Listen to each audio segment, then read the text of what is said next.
Supreme court ने राष्ट्रपति और राज्यपाल की बिल मंजूरी की डेडलाइन तय करने वाली याचिकाओं पर फैसला सुनाया। कोर्ट ने कहा कि राज्यपाल या राष्ट्रपति के लिए बिल पर कार्रवाई करने की कोई समय सीमा तय नहीं की जा सकती।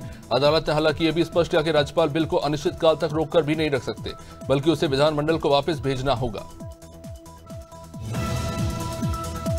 कोर्ट ने कहा कि हमें नहीं लगता कि गवर्नर्स के पास विधानसभाओं से पास बिलों पर रोक लगाने की कोई भी पावर है। सुप्रीम कोर्ट ने कहा कि गवर्नर्स के पास 3 ऑप्शन है, या तो मंजूरी दे, या बिलों को दोबारा विचार के लिए भेजे, या उन्हें प्रेसिडेंट के पास भेज दे। सुप्रीम कोर्ट ने कहा कि बिलों की मंजूरी के लिए कोई समय सीमा तय नहीं की जा सकती। अगर देरी होगी तो हम दखल दे सकते हैं। दिल्ली ब्लास्ट की जांच में भोपाल से बड़ा खुलासा हुआ है। जवाद और हमूद सिद्दीकी पर शाहजहानाबाद और तलैया थाने में करोड़ों रुपए की ठगी के केस भी दर्ज हैं। दोनों आरोपियों के पुराने रिकॉर्ड खंगालने में भोपाल पुलिस अभी जुटी हुई है और उनके एजेंट और साथियों की भी तलाश जारी है। उल फलाह यूनिवर्सिटी के चांसलर जवाद अहमद सिद्दीकी और उनका भाई हमूद सिद्दीकी अब जांच के दायरे में आ गए हैं। सिवनी के ऐतिहासिक ऋषिरिया बाबा मेले में आस्था के नाम पर अश्लीलता परोसने का यह मामला सामने आया। अब इस मेले में सांस्कृतिक कार्यक्रम के नाम पर फूहड़ और बार बालाओं को भरे मंच पर नचाया जा रहा है। मेले में व्यापारियों से मनमाने ढंग से पैसे वसूले जा रहे हैं और इस अश्लील नृत्य को तहसीलदार की देखरेख और संरक्षण में संचालित करने का दावा संचालक और पंचायत के सरपंच कर रहे हैं।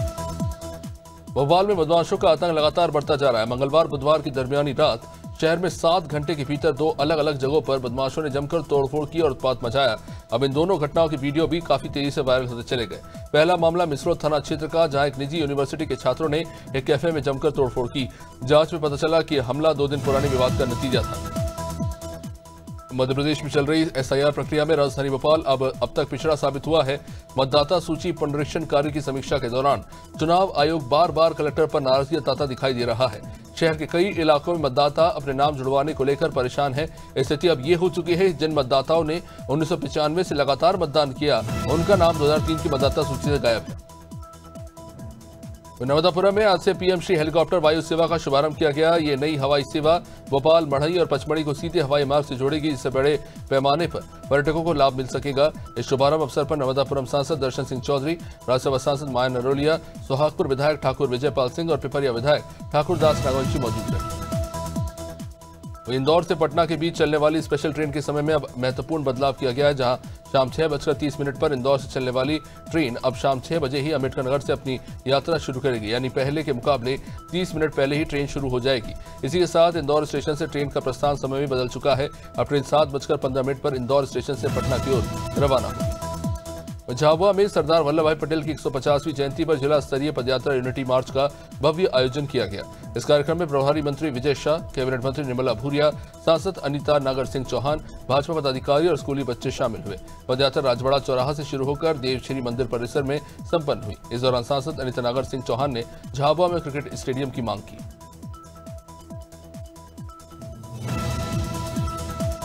खबर उत्तर प्रदेश के बुलंदशहर से, जहां दहा खुर्जा के बहुचर्चित इंद्रीश हत्याकांड में गुरुवार को न्यायालय ने अपना फैसला सुनाया, जहां कोर्ट ने 7 आरोपियों को आजीवन कारावास और 50-50 हजार का अर्थदंड की सजा सुनाई है। मामला 15 जुलाई 2022 का है। आरोपियों ने मस्जिद में घुसकर इंद्रीश की हत्या की। पुलिस की सजग पैरवी और लोगों के बयानों के आधार पर एडीजे प्रथम कोर्ट की जज प्रीति श्रीवास्तव ने फैसला सुनाया। मृतक इंद्रीश के बेटे इरफान ने पिता की हत्या का मुकदमा दर्ज कराया। बलरामपुर के कमलिया गांव में परमार समाज का विरोध प्रदर्शन तेज हो चला है। पूर्व विधायक कुणाल चौधरी के आपत्तिजनक कथन के विरोध में ग्रामीणों ने उनका पुतला दहन कर दिया। समाज का कहना है कि जब तक चौधरी सार्वजनिक माफी नहीं मांगेंगे, आंदोलन पूरे क्षेत्र में फैलता जाएगा। युवाओं और प्रतिनिधियों ने चेतावनी दी कि हर गांव में पुतला दहन किया जाएगा और विरोध लगातार जारी रहेगा। गोंडा के नारायणपुर मांझा रेलवे क्रॉसिंग पर एलपीजी गैस से लदा ट्रक अचानक फंस गया, जिससे रेलवे प्रशासन में हड़कंप मच गया। अप्रोचिंग ट्रेन क्रॉसिंग के पास ये थी, लेकिन गेटमैन ने तुरंत आपात संकेत देकर ट्रेन को रोककर बड़ा हादसा टाल दिया। मौके पर पुलिस और बाद में रेलवे अधिकारी भी पहुंचे और ट्रक को क्रेन से हटाने की कोशिश जारी रही। क्रॉसिंग पर लंबा जाम इसके चलते लग गया। अम्बेडकर नगर में पुलिस और बदमाशों के बीच हुई मुठभेड़ में 2 बदमाशों के पैरों में गोली लगी, जबकि एक बदमाश अंधेरे का फायदा उठाकर भाग गया। घेराबंदी के दौरान बदमाशों ने पुलिस पर फायरिंग की, जिसके बाद जवाबी कार्रवाई में उन्हें दबोच लिया गया। मौके से 2 तमंचे, कारतूस, बाइक और नगद रुपए बरामद हुए। ये वही बदमाश है जिन्होंने 16 नवंबर को बारात में द्वारका पूजा के दौरान रुपयों से भरा बैग छीना। अलीगढ़ के टप्पल थाना क्षेत्र में पुलिस और 50,000 के इनामिया हिस्ट्री टीचर ओम प्रकाश उर्फ शाखा के बीच मुठभेड़ हुई। शाखा पुलिस पार्टी पर फायरिंग करते हुए फरार हो गया, जबकि उसका साथी निशांत गिरफ्तार कर लिया गया। पकड़े गए निशांत से अवैध तमंचा, जिंदा और खोखा कारतूस बरामद हुए हैं। शाखा पर 8 गंभीर मुकदमे दर्ज है और 9 नवंबर को पुलिसकर्मी देव दीक्षित की गोली मारने के बाद से वो फरार था। दिन दहाड़े 60 वर्षीय बुजुर्ग महिला की हत्या से पूरे इलाके में सनसनी है।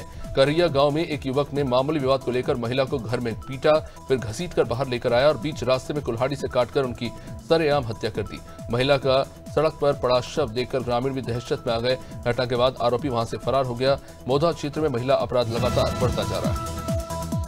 सहारनपुर में सरकारी स्कूल की एक शिक्षिका द्वारा 7वीं के छात्र की पिटाई का गंभीर मामला सामने आया। आरोप है कि खेलते समय फुटबॉल शिक्षिका के बेटे से जा टकराया और इसके बाद शिक्षिका भड़क उठी और छात्र का गला तो दबाया ही, थप्पड़ भी मारे और कमरे में बंद कर दिया। बच्चा बेहोश होकर घर पहुंचा तो परिवार वाले दंग रह गए। चोटें देख परिवार वालों ने पुलिस को कार्रवाई की मांग की। घटना से ग्रामीणों में जबरदस्त गुस्सा है। कौशाम्बी के सराय अकील थाना क्षेत्र में बुधवार शाम बोलेरो सवार बदमाशों ने सराफा कारोबारी को तमंचा दिखाकर लूट लिया। कारोबारी रोज की तरह दुकान बंद कर लौट रहे थे, तभी बदमाशों ने रास्ते में रोककर लगभग 4 किलो चांदी और 23 ग्राम सोने की ज्वेलरी लूट ली। पीड़ित ने तुरंत डायल 112 और स्थानीय पुलिस को सूचना दी। देर रात तक एसओजी, चायल क्षेत्राधिकारी और 2 थानों की पुलिस जुटी रही। अमेठी के जगदीशपुर कोतवाली क्षेत्र में चोरों ने बंद घर का ताला तोड़कर चोरी की और सबूत मिटाने के लिए कमरे में आग लगा दी। मामला मुराइन का पूर्वा बाबूपुर सरैया निवासी राम सजीवन मौर्य के घर का है। परिवार रिश्तेदारी में वैवाहिक कार्यक्रम में गए हुए थे, जहां देर रात लौटने पर ताला टूटा हुआ मिला और कमरे में धुआं देखकर परिवार वालों ने पड़ोसियों को बुलाया। बाद में पुलिस मौके पर पहुंची और मामले की जांच शुरू की गई।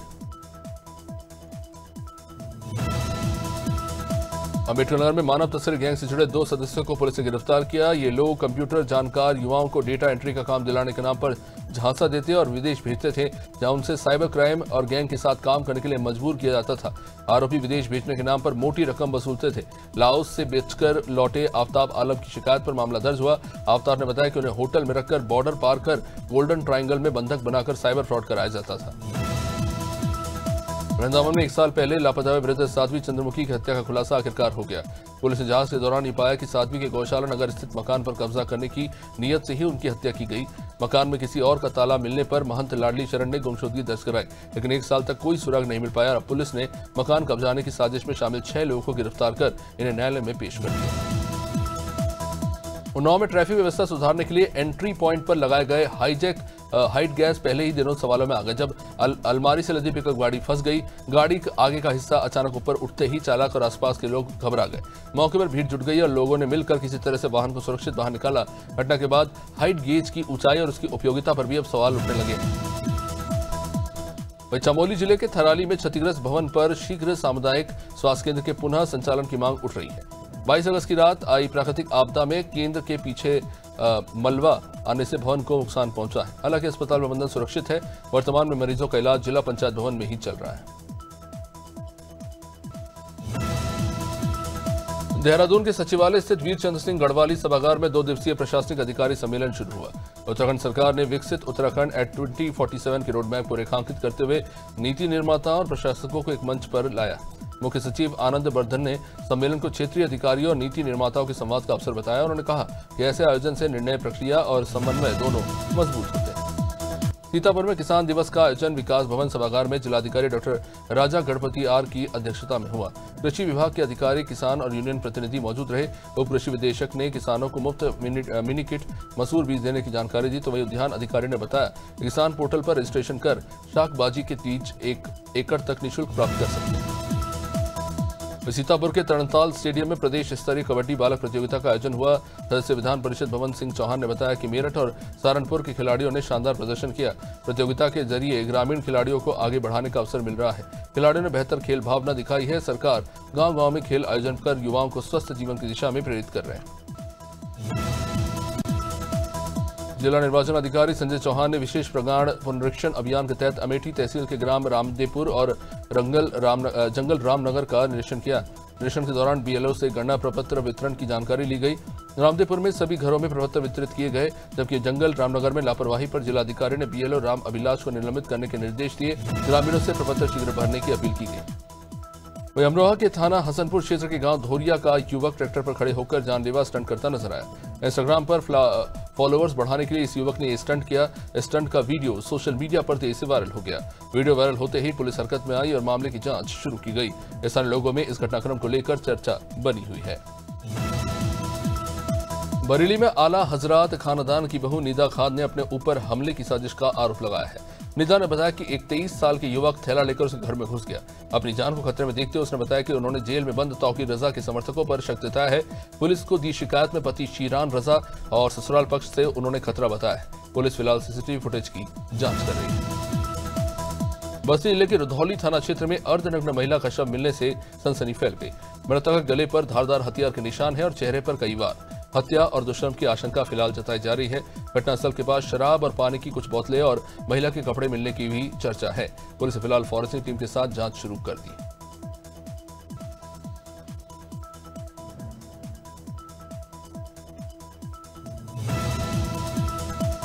बुलंदशहर के अगौता थाना क्षेत्र में स्कूटी और स्विफ्ट कार के आमने सामने से टक्कर में पति पत्नी और उनकी 6 साल की बच्चे की दर्दनाक मौत हो गई। परिवार नगला शेख गांव का रहने वाला था। हादसा अगरपुर रहना के पास का हुआ, जहां पुलिस ने तीनों को जिला अस्पताल तो पहुंचाया, जहां डॉक्टरों ने इन्हें मृत घोषित कर दिया। इन शवों को मोर्चरी भेजकर पुलिस ने फिलहाल जांच शुरू कर दी है।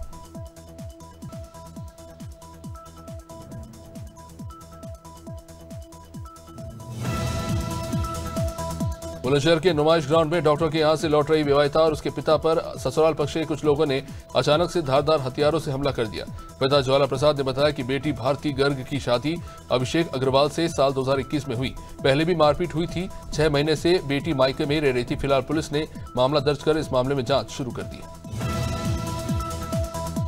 बुरहानपुर के नियामतपुरा वार्ड में एसआईआर फॉर्म को लेकर फैली अफवाहों के बीच समाजसेवियों ने प्रशिक्षित युवाओं के साथ जागरूकता शिविर लगाए, जहां रोजाना 250 से 300 मतदाता फॉर्म मुफ्त भरवा रहे हैं। एडवोकेट शकीर और सलीम खान ने बताया कुछ लोग वोटरों को भ्रमित कर रहे हैं। एसडीएम अजमेर सिंह ने निरीक्षण कर पहल की सराहना की। मतदाताओं ने कहा इस शिविर से उनकी दिक्कतें दूर हुई हैं।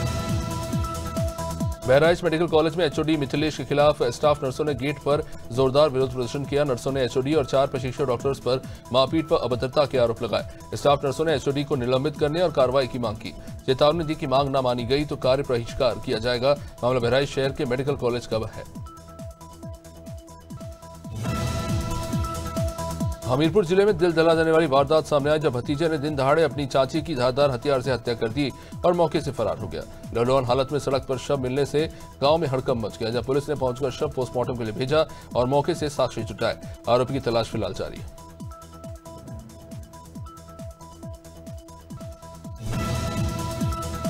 जालौर में जिलाधिकारी राजेश कुमार पांडे का मानवीय चेहरा सामने आया। फरियाद लेकर पहुंचे एट निवासी दिव्यांग महिला को डीएम ने ट्राइसाइकिल और बैसाखी उपलब्ध कराई। दिव्यांग महिला अपनी शिकायत लेकर दरअसल डीएम कार्यालय पहुंची थी। जिलाधिकारी की तत्परता देखकर महिला भावुक हो गई और उन्होंने आभार जताया। घटना उरई स्थित जिलाधिकारी कार्यालय परिसर की। भोपाल में संविदा कर्मचारी ने आज थालियां और घंटियां बजाकर अनोखा प्रदर्शन किया। कर्मचारियों ने सरकार से नियमितीकरण और वेतन विसंगतियों को खत्म करने की मांग की। प्रदर्शनकारियों ने कहा कि वे वर्षों से संविदा पर वही काम कर रहे हैं जो नियमित कर्मचारी करते हैं, पर लाभ नहीं मिलते। उन्होंने चेतावनी दी कि अगर मांगे नहीं मानी गई तो वे अदालत की शरण लेंगे।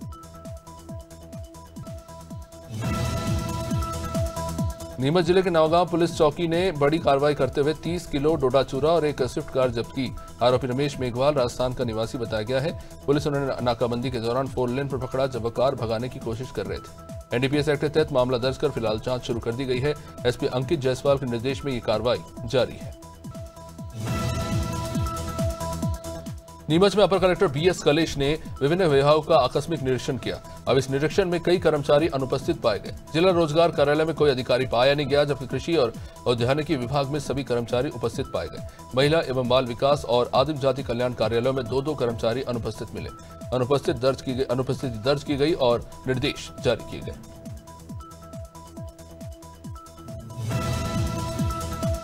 झावा पुलिस ने अवैध शराब के खिलाफ बड़ी कार्रवाई की। शनि मंदिर के पीछे चल रहे शराब के बड़े अड्डे पर छापा मारकर बड़ी मात्रा में शराब जब्त की गई। अभी हाल ही में छोटे दुकानदारों पर कार्रवाई को लेकर आलोचना झेलने के बाद पुलिस का यह कदम काफी सराहा जा रहा है। थाना प्रभारी ने कहा कि अवैध गतिविधियों पर सख्त कार्रवाई जारी रहेगी। ग्रामीण क्षेत्रों में अभी भी अवैध धंधा जारी है।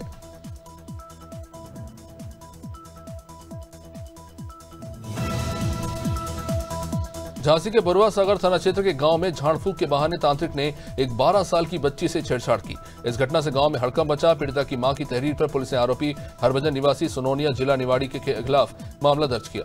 आरोपी फिलहाल फरार है। पुलिस इस आरोपी की तलाश में जुटी हुई है।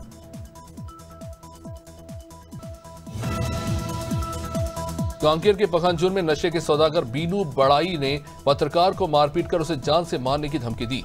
जहां पीड़ित ने पुलिस में इस मामले को लेकर शिकायत दर्ज कराई, जहां बताया जा रहा है कि बीनू बड़ाई खुद को डॉन कहता है और युवाओं को नशीली दवाएं और गांजा बेचता है। आरोपी पर मारपीट और धमकी देने के पहले से ही काफी सारे मामले चल रहे हैं। फिलहाल पुलिस इस बदमाश की तलाश में। खंडवा जिले के भैरुआ खेड़ा गांव में बुधवार शाम आर्टिका वाहन की टक्कर से बड़ा हादसा हुआ। बाइक सवार 3 ग्रामीण गंभीर रूप से घायल हो गए। बताया जा रहा है कि वाहन एक सब इंस्पेक्टर चला रहा था। ग्रामीणों ने आरोप लगाया कि एसआई ने लापरवाही से गाड़ी चलाकर 3 लोगों को कुचल दिया। इस हादसे के बाद गुस्साए ग्रामीणों ने सब इंस्पेक्टर की मौके पर पिटाई कर दी। लखनऊ के गोसाईगंज में सरदार पटेल की 150वीं जयंती पर भव्य यूनिटी मार्च निकाला गया। विधायक अमरीश कुमार के नेतृत्व में निकाले इस मार्च में स्कूली छात्र, जनप्रतिनिधि और भाजपा कार्यकर्ता शामिल हुए। सभी ने हाथों में तिरंगा लेकर एकता व अखंडता का संदेश दिया। यूनिटी मार्च नगर पंचायत क्षेत्र के प्रमुख मार्गों से होकर गुजरता हुआ आगे बढ़ा। माहौल देशभक्ति और उत्साह से भरा रहा। राजधानी लखनऊ के चारबाग स्टेशन पर कूलियों ने प्रदर्शन करते हुए जोरदार विरोध जताया। कूलियों की मांग थी कि 2008 की तरह उन्हें भी नौकरी दी जाए और बैटरी गाड़ियों का संचालन नियमित किया जाए। उन्होंने आरोप लगाया कि बीमार और दिव्यांगों के लिए बनी बैटरी कारों से यात्रियों से अतिरिक्त शुल्क लिया जा रहा है। प्रदर्शन राष्ट्रीय कूली मोर्चा के बैनर तले किया गया। महासमुंद जिले के पिथौरा थाना क्षेत्र के सलडी गांव में सरपंच पति अनुराग प्रधान और उसके साथियों पर दलित परिवार को पीटने और 51,000 रुपए वसूलने का आरोप लगा। पीड़ित परिवार का यह कहना है कि उन पर शराब बेचने का झूठा आरोप लगाया गया। सार्वजनिक रूप से गाली गलौज और मारपीट की गई। 10 दिन बाद भी एफआईआर दर्ज नहीं हुई है। पीड़ित न्याय की गुहार लगा रहे हैं। मैनपुरी में एसटीएफ और कोतवाली पुलिस को बड़ी सफलता मिली। 50,000 का इनामी बदमाश अजय उर्फ बिल्लू गिरफ्तार किया गया। सीओ सिटी ने बताया कि आरोपी पर 302 और 307 सहित 3 मुकदमे चल रहे हैं। साथ ही राजस्थान में भी एक मामला पंजीकृत है। मुखबिर की सूचना पर कलहर रोड में पकड़ा गया आरोपी आवश्यक कार्रवाई के बाद उसे जेल भेजा जा रहा है। रायबरेली में अजीबोगरीब होर्डिंग लगने से राजनीतिक हलकों में भी हलचल है। पोस्टर्स में सांसद राहुल गांधी को बिहार में एनडीए सरकार गठन में योगदान देने के लिए धन्यवाद लिखा जा रहा है। ऐसे तो इसे व्यंग्यात्मक पोस्टर विश्व हिंदू रक्षा परिषद के राष्ट्रीय महामंत्री राहुल सिंह के नाम और फोटो के साथ लगाया गया है। लोग इसे व्यंग्य भरे अंदाज में देख रहे हैं। टीकमगढ़ के जतारा वन विभाग ने एक दिन में 2 बड़ी कार्रवाइयां की। वन क्षेत्र अधिकारी शिशुपाल अहिरवार ने अतिक्रमण वाले क्षेत्र से सोनालिका ट्रैक्टर और कल्टीवेटर जब्त किया। दूसरी कार्रवाई में अवैध आरा मशीन, डीजल पंप और लकड़ियां बरामद की। आरोपी हालांकि इस बीच मौके से फरार हो गए। कार्रवाई वन मंडल अधिकारी राजाराम परमार के निर्देश और एसडीओ मनीषा बघाड़े की निगरानी में पुलिस बल के साथ की गई। विदिशा के सांची रोड स्थित रंगई हनुमान मंदिर में चोरों ने देर रात हवा बोल दिया। मंदिर की दान पेटी तोड़कर 10 से 12 लाख रुपए नकद पार कर दिए गए। पूरी वारदात वहां लगे सीसीटीवी में कैद हो गई। पुलिस वहां पहुंची और जांच शुरू की गई, जहां फुटेज खंगाली जा रही है। अनुमान जताया जा रहा है कि चोर वारदात के बाद कार से फरार हो गए।